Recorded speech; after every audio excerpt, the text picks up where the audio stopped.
అందరికీ నమస్కారం.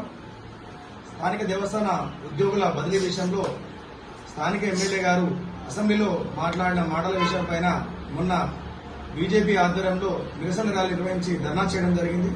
అయితే దీన్ని ఉద్దేశించి స్థానిక కాంగ్రెస్ నాయకులు సవాల్ విసరడం జరిగింది. అదేంటంటే, మీరు పాల దగ్గరికి రండి, మేము ప్రమాణం చేస్తాం, మా ఎమ్మెల్యే రూపాయి తీసుకోలేని చెప్పేసి ప్రమాణం చేస్తామని చెప్పేసి నిన్న ఖమ్మం దగ్గరికి వెళ్లి వాళ్ళు ప్రమాణం చేయడం జరిగింది. అయితే ప్రమాణం చేయాల్సింది మీరు కాదు, ఎమ్మెల్యే గారు వచ్చి ప్రమాణం చేయాలి.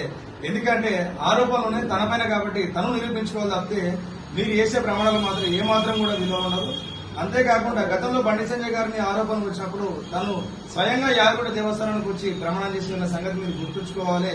అది ఆ విధంగా మా సిద్ధాంతం ఉంటుంది తప్పితే మీరు వెళ్లి ప్రమాణం చేయడం అనేది కరెక్ట్ కాదు. దాంతోపాటు ఒక ముఖ్య విషయం ఏంటంటే, సరే వ్యక్తిగతంగా విషయాల పైన మీరు మాట్లాడడం సరికాదు. నిన్న మీరు అన్నారు కరబ్రాని గారి యొక్క తండ్రి 40 సంవత్సరాల నుంచి దేవస్థానం పైన డ్యూటీ చేసి రిటైర్మెంట్ అయినారు, ఇప్పుడు ఉద్యోగుల బదిలీ విషయంలో కరబ్రాని మాట్లాడుతున్నారని చెప్పేసి మా స్థానిక గౌరవ కౌన్సిలర్ గారు మాట్లాడడం జరిగింది.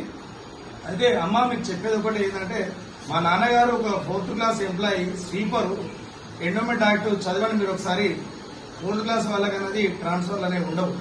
ఇది ఒకటి మీరు గుర్తుంచుకోవాలి. దాంతో పాటు సరే మా వ్యక్తిగత విషయం తీశారు కాబట్టి మేము కూడా చెప్తున్నాం. ఇంకోటి ఏంటంటే, మా నాన్నగారు ఏమో బండ కింద ఇసుక అక్రమ రవాణా చేసి ప్రజల జనాలకు అమ్మలేదు, మరియు నల్ల చెరువులో ఉన్నటువంటి నల్లమట్టిని తీసి జనాలకు అక్రమంగా అమ్మలేదు, మరియు నీళ్ల ట్యాంకర్లు, ముఖ్యంగా నీళ్ల ట్యాంకర్ల పేరు చెప్పి దోసుకోలేదు మున్సిపల్ని. దాంతో పాటు మున్సిపల్ ఉన్నటువంటి ఫంక్షన్ హాల్ మీ బినామీ ద్వారా 10,000 రూపాయలకు లీజు తీసుకొని దాని సబ్ లీజుకు నెలకు 1,20,000 వసూలు చేసి ఈరోజు మున్సిపల్ని ముంచలేదు. కాబట్టి మీరు గుర్తు పెట్టుకుని మాట్లాడితే బాగుంటుందని మా యొక్క ఉద్దేశం.